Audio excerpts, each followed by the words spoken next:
But in those skeptical scenarios, it seems like our senses aren't accurate. So in order to know anything about that world around us, we have to make sure our senses are accurate. We have to make sure we're not in one of those skeptical scenarios where all our senses are completely inaccurate, completely misleading us. So now that we've explained premise one, tried to defend it a little bit, try to ask yourself, do you think this is a true premise? Do you think it's a false premise? Do you think it's questionable? And why? Well, first glance to me at least, it seems true. It looks like that is a good premise. So let's move on to premise two. Our final premise here, I can't rule out these skeptical scenarios. Now this might be a little bit of a controversial one. Let's try to figure out why it is someone would say we can't rule out these skeptical scenarios. For instance, the scenario we started with, I'm dreaming. Why can't I rule that out? It seems really obvious to me that I'm not dreaming right now. I don't look like I'm dreaming. I don't feel like I'm in a dream. I can pinch myself. There are all those sorts of tests and tricks you can do to figure out whether you're not dreaming.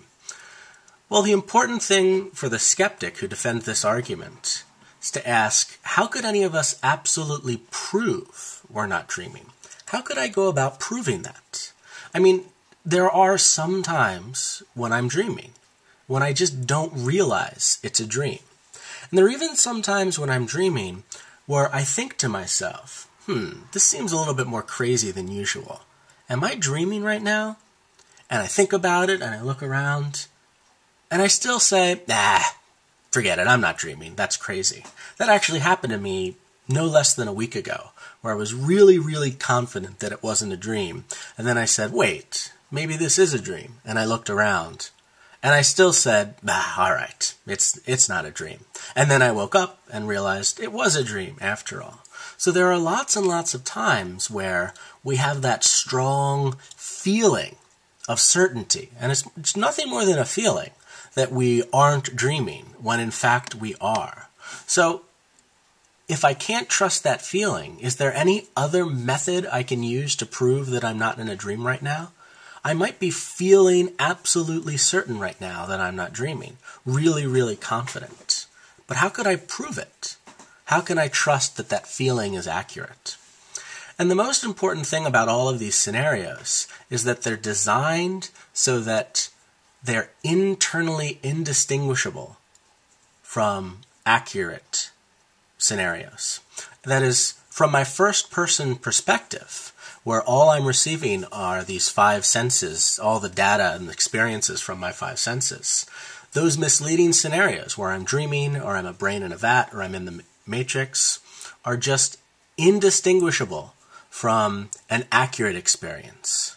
The senses I have feel just as real, seem exactly identical to the scenarios, the sense experiences I would have in a real scenario.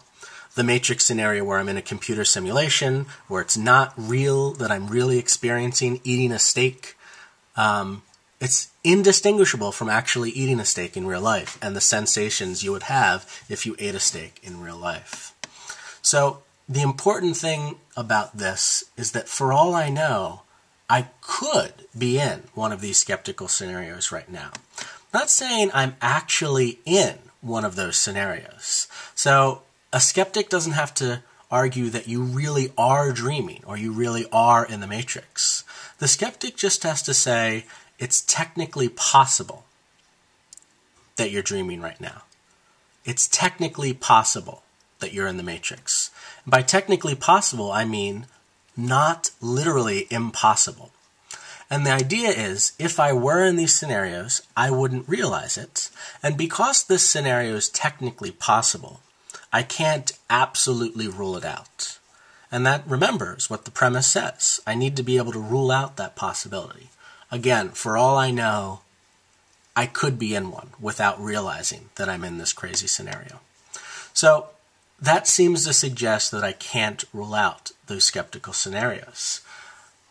Now that we've tried to explain premise 2 in more detail, what do you think? True? False?